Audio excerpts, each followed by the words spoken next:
Hey everybody, here we are in Final Rush, last stage of the game. Can't wait to get this done, it's about time. Granted, this is only the third part of this video, but remember, I had to go through the entire hero story to get here. And, yeah, as much as I enjoyed, you know, the Knuckles stages and the Gamma stages of the first adventure game, they were just overly long, complicated, and boring in this game. Mainly because they only had 5 each last time, and now we've just played through 10 here, never mind. Oh, there's more of them, I guess, considering there's also Rouge and Eggman, but whatever. Far too expansive, far too boring in this. I'd say so. I'm sure there's somebody out there who says, oh, that's the best gameplay ever, but whatever. I don't enjoy it. So here we are in Final Rush, obviously. I'm just gonna collect every life just because we've made it this far. I don't want a game over now. Granted, it saved my progress, but I don't care. I'm getting all the lives anyway.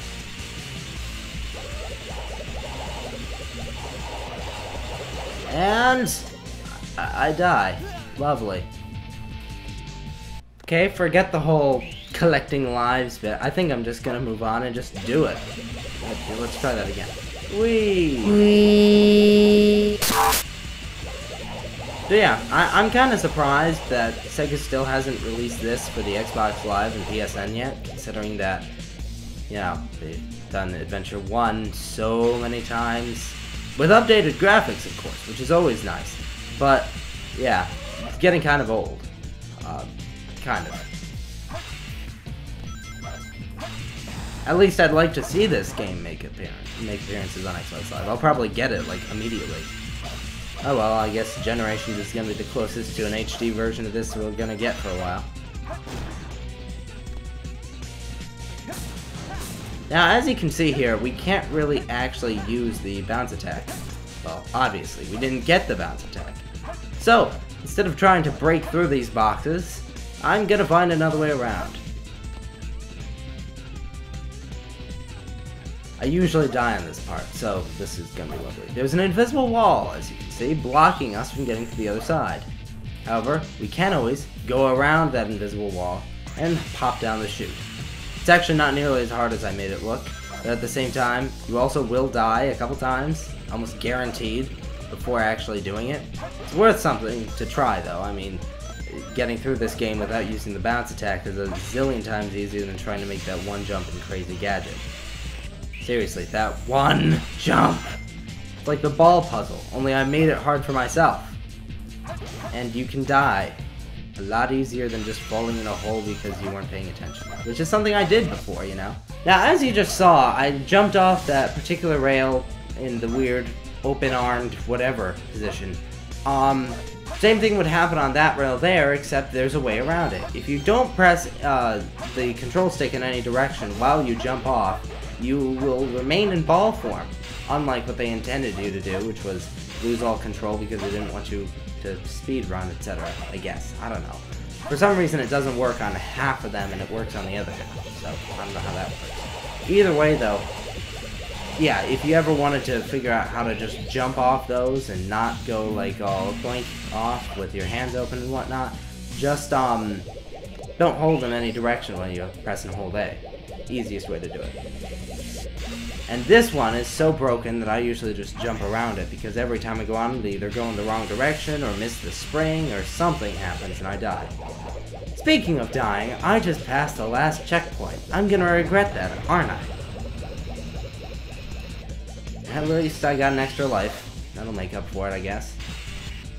Whee!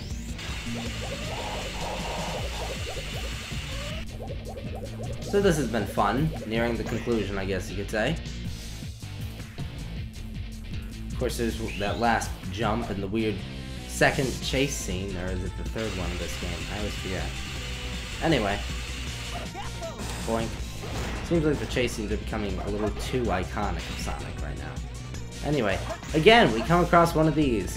Unfortunately, this time, you don't have enough height to, or I guess you could say mobility, to make it all the way around and on the track just below. However, the invisible wall is not nearly as high this time, so you can go straight over. And you get chased by the weird red stuff. When I was a kid, I used to think this was like space junk, That's what I called it anyway. But what is it? It's like I see a couple red magnets in there. Orange magnets. Sure, whatever. Now, that behind me was the continuation of Shadow's stage, and I'm pretty sure it's also where Eggman finishes off his stage, right here.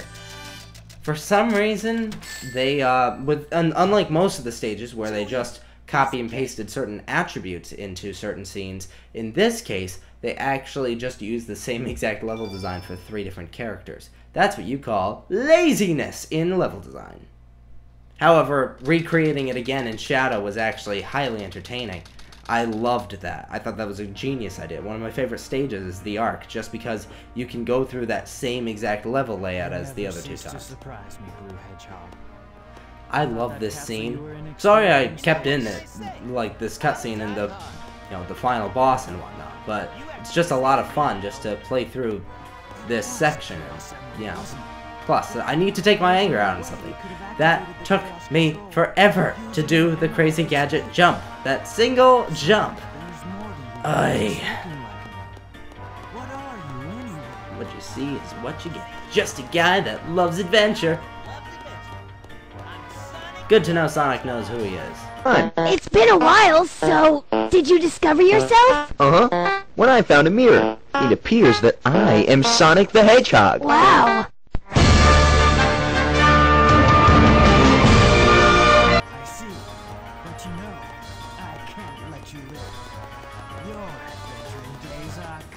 I do love that cutscene. It's just really impressive, and somehow they warp outside afterwards. But anyway.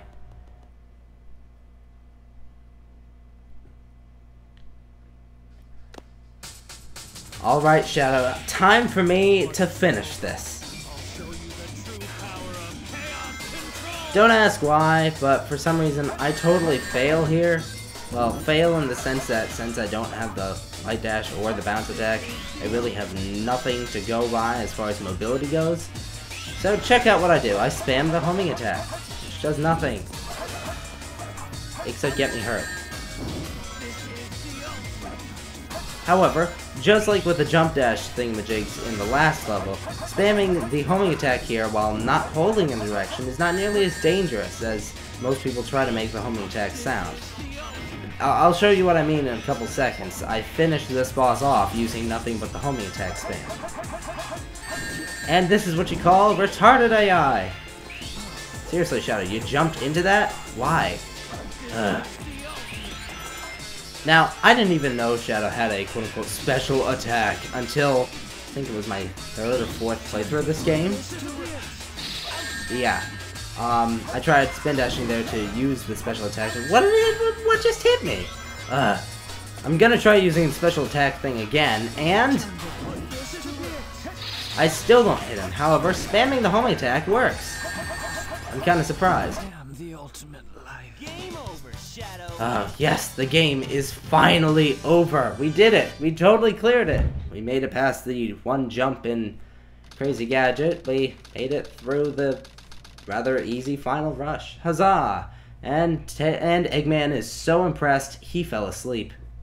And for some reason is wiggling. Weird. Sonic, I did it.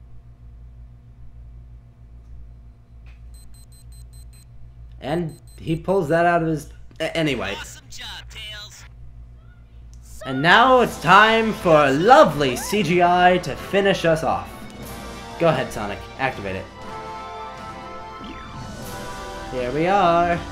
I love the design of the Arc in CG. It's just kind of odd when you see it otherwise. Oh no, my nose! I feel like it's Pinocchio syndrome or something. Anyway, I'm glad that you've enjoyed, hopefully, watching this Let's Break of Sonic Adventure 2, and I hope you'll join me next time for something else. In the meantime, this is Austin Sugar, signing off. Bye, guys!